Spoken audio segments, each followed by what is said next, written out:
Okay, tingnan natin yung 7 card.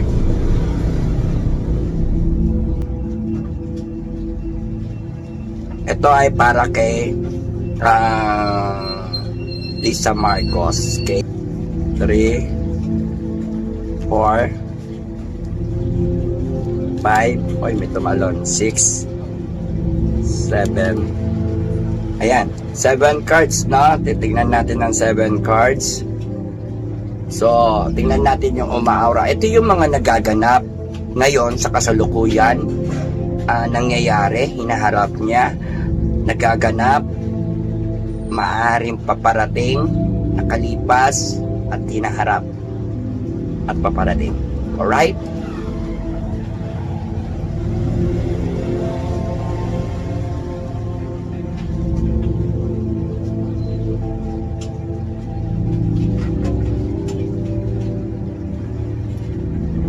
Ito, hindi ko alam ha. Ito kasi sinasabi sa kasalukuyan, iniisip niya na siya ay pinanganak na swerte. Swerte naman talaga na siya ay pinanganak si First Lady Lisa Marcos, no? Since born, ano? Pero sinasabi rito siya ay sisikat, no? Maaari din siyang sumikat at merong isang bata na anak niya na sisikat, no? Pinasisikat. At maaari rin itong pag-aalalahanin niya. Subalit siya ay magkakaroon ng pag-aalala sa kanyang anak. Parang meron siyang inaalalang anak. Ayan, na kilala o sikat. Ayan, siya ay nag-aalala sa anak niya. And next is siya ay makakahuli daw ng malaking isda. O, ibig sabihin malaking isda daw yung nahuli ni First Lady Lisa Marcos, no? Yan yung tinatawag na malaking isda. Ibig sabihin, pag sinabing nakahuli ka ng malaking isda, alam nyo na yon kung anong ibig sabihin, ha? Ayan. Okay, yan. Magkakaroon ng dalawang pagitan o tinatawag natin na may manloloko rin kay First Lady Lisa Marcos kasi mayroon ditong budol o tinatawag natin na paghingi ng tulong, ngunit ang mga tinutulungan niya ay parang magkakaroon ng panloloko o maloloko siya o nilolokohin din siya, no? Kaya mag-ingat ka, tawag dito, First Lady Lisa Marcos, kasi dito sinasabi ikaw ay magkakaroon ng pagkakamali o balanse sa mga taong hinaharap mo o tinutulungan mo o pinakikiharapan mo. Dahil sinasabi dito ikaw daw ay mabibiktima ng panloloko o maloloko or tinatawag natin na mabubulol din, no?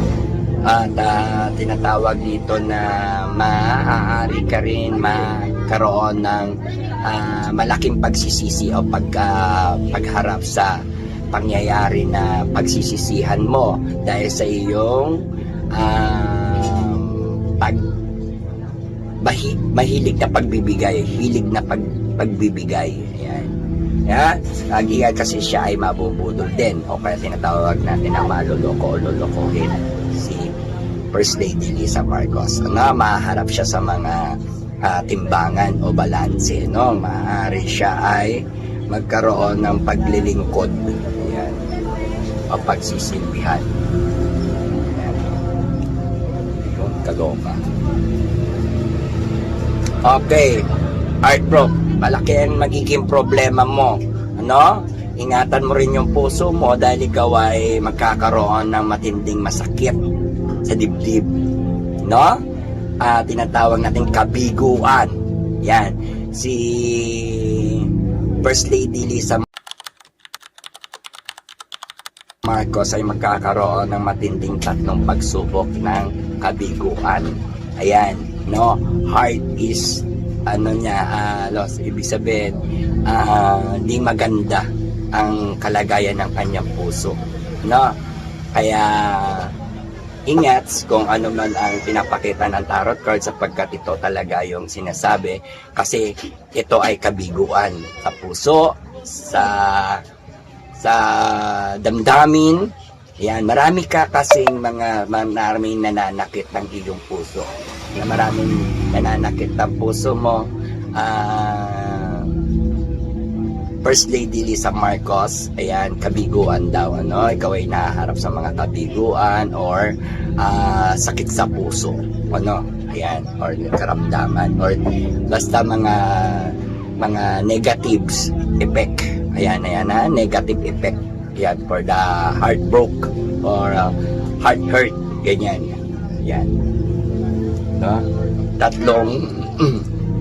Tatlong sakit ang tatarak o mananakit ng iyong puso, or tinatawag natin na negative strong effect, no?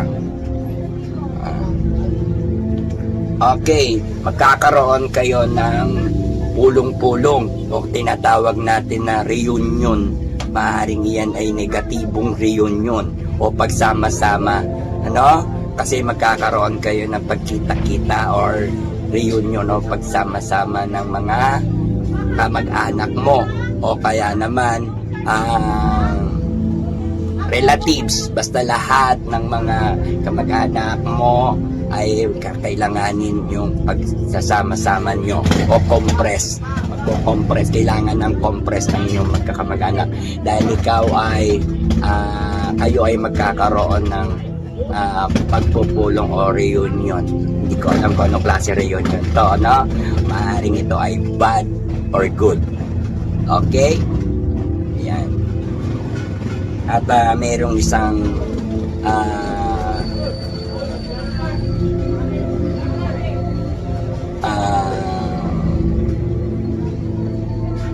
haharapin. Meron kang isang haharapin na responsibilidad, no, dito, kasi merong ibig sabihin, bibinyagang bata. The means of situation is in meron kang haharapin o obliga ka dyan sa sitwasyon na yan. Okay, number, sobrang taas ng iyong pagmamahal. Yan yung busilak sa'yo at saka nangingibabaw. Ikaw daw ay magkakaroon ng labor, o kaya ikaw daw ay labor. So yan, hindi ko alam kung anong ibig sabihin itong labor mo, na pwedeng positive, pwedeng negative, dahil 50-50 yung saya at lungkot mo. Kaya dito sinasabi is nangingibabaw yung iyong pagmamahal, or maghahasik yung pagmamahal mo, or mataas na enerhiya. Dahil dito sinasabi ikaw ay may labor or mataas ang enerhiya na labor mo, lalo na sa mga minamahal mo sa buhay, at saka yung mga taong minamahal mo at mahal. Hindi lang naman porket sinabing lover a relationship na yan, ano. That is the means of power of love, or tinatawag natin na means of love, no, na personality ng isang tao. Okay? That depends the target. Okay? Okay, ikaw daw ngayon First Lady Lisa Marcos ay nakahang. Ibig sabihin nakabaligtad, nakahangman ka. Ibig sabihin lutang or nakabaligtad ang iyong pag-iisip or kalagayan. Baligtad daw ang iyong kalagayan ngayon, at ikaw ay nakatuwad, o parang tinatawag natin nakabinbin, o tinatawag natin na ikaw ay nakahang, ayan, or nakatiwarik, no? Pero gusto mong patunayan sa kanila na mali sila sa kanilang mga inaakala, ngunit sinasabi mo naman na sinasabi nila sa iyo lahat ng panghuhusga o pang-judge. Pero dito sinasabi ang totoo ay ikaw ay nakahang or lutang ang iyong isipan at maaaring nakatiwari ka o malalagay ka sa di magandang kalagayan. Kaya mag-iingat ka kung saan ka man naroroon at magparamdam ka raman kung saan ang kalagayan mo na sa ngayon. Dahil dito, malinaw na sinasabi ay makukuha mo yung pagtitiwarik or malalagay ka sa di magandang kalagayan. Kasi ito the hangman. No, kayo na ang bahalang mag-isip ibig sabihin itong the hangman kasi napakalawak ng mga ibig sabihin nito at sinasabi dito, no? Basta nakahangman, ha? Nakatiwarik. Ibig sabihin, nakabinbin ang kanyang kalagayan ngayon or tinatawag natin nakatiwarik, no? Or tinatawag natin, ang tawag doon, nakabigti, ano ba tawag doon? Ayan o, nakatali eh. Kasi yan o, nakatali ang kanyang paa at siya ay nakatiwarik. Ayan. So, hindi ko alam kung bakit ganito ang sinasabi ng tarot card dahil nakabase to sa kanyang kalagayan ngayon. Ayan. Ayan. Ha? Nakatali ang kanyang paa at nakatiwarik. Ibig sabihin, nakahangman siya ngayon. Ayan. Ayan. Thank you very much sa ating lahat ng mga umaabang ng ating mga tarot card reading ni Madam Bertude. Salamat sa mga yung bash at sapagkat ito ay base lahat sa ating mga tarot card. Kaya, doon sa nagsasabi na ako ay nagsisearch. Sabi ko, no way, kasi hindi ako mahilig mag-search at hindi ako mahilig manood din ng mga bagay-bagay na walang katotohanan at saka hindi ko pwedeng kapulutan yan. Dahil lahat dito ng sinasabi ko, kahit sa harapan nyo pa lang at actual video natin, ay nalalaman nyo sa lahat ng mga nagpapatarot reading sa kanyan. Alam nyo naman na actual tarot reading tayo kahit tayo ay private tarot reading, no? Kaya hindi pwede kung ano ang mga nakabase at pinakikita ng tarot card, yun lamang ang sinasabi ko. Maaring kulang pa, pero sapagkat nandoon lahat ang buod o tinatawag natin na nandiyan ang lahat ng nilalaman at nangyayari. Alright?